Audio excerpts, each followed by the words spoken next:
பகவத்கீதையில் 4வது சாப்டரில் 16வது ஸ்லோகம். கிம் கர்ம கிமகர்மேதி கவயோப்யத்ர மோஹிதாக தத்தே கர்ம பிரவக்ஷ்யாமி யஜ்ஞாத்வா மோக்ஷசே சுபாத். கண்ணன் அர்ஜுனன்ட்ட சொல்லின்னு இருக்கார், எந்த கர்மயோகத்தை நீ செஞ்சால் சம்சாரங்கிற சாகத்தில் நீ வெளியில் வருவாங்கிற உயர்ந்த ரகசியத்தை, பெரிய விஷயத்தை நான் உனக்கு இப்போ சொல்கிறேன். அதாவது உயர்ந்த ஞானிகள் கூட, அதாவது ரொம்ப தெரிஞ்சவா கூட, தர்மத்தெல்லாம் தெரிஞ்சவா கூட எது கர்மா எது கர்மான்னு அந்த ஞானத்தை புரிஞ்சிக்க முடியாமல் மோகிச்சுன்னு இருக்கா.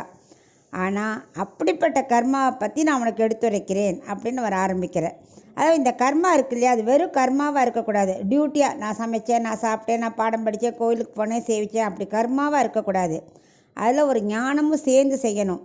நான் பகவானுக்கு பிடிச்சிருக்கு அதனால் பண்ணுறேன், இதனால் பகவான் பிரீத்தி அடைகிறார், நான் அவருக்கு அடிமை, அந்த ஞானத்தை வச்சுட்டே தான் ஒவ்வொரு காரியமும் செய்யணும். ஒரு காரியத்துக்கு எப்பவுமே 2 வழி இருக்குது. ஒன்று கர்மா, இன்னொன்று கர்மயோகம். இந்த கர்மாங்கிறது வெறும் டியூட்டி. இப்போ நம்ம சொன்ன மாதிரி எல்லாம் டெய்லி ஒர்க்கு. அந்த டெய்லி ஒர்க்கோடையே இது யாருக்காக பண்ணுறோம், யாரை பிரீத்தி பண்ணுறோம் அப்படிங்கிற ஞானத்தை வளர்த்துட்டே போகணும். நாம சங்கீர்த்தனம் பண்ணணும், இது பெருமாளுக்கு பிரீத்தி அப்படிங்கிறத மனசில் வச்சுட்டே எவன் செய்கிறானோ அது பேர் கர்மயோகம்.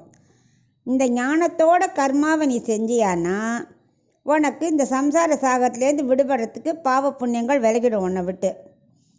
இது அக்கர்மானா என்ன தெரியுமா, கர்மாவோட சேர்ந்துருக்கிற ஞான அறிவு, அவ்வளோதான். ஸோ கர்மாவும் வேணும், அந்த ஞான அறிவும் இருந்ததுன்னா உனக்கு கர்மயோகம் சித்திக்கும். கர்மயோகம் சித்திச்சதுன்னா என்ன கிடைக்கும், ஞானம் கிடச்சிடுறது. அது அப்படியே உனக்கு சம்சாரத்துலேருந்து விடுபட்டு மோட்சமே கிடச்சிரும் அப்படின்னு அவனுக்கு வளர்க்குறார். இன்னும் இதை பற்றி உனக்கு நிறையா சொல்ல வேண்டியிருக்கு அர்ஜுனா அப்படின்னு முடிக்கிறார்.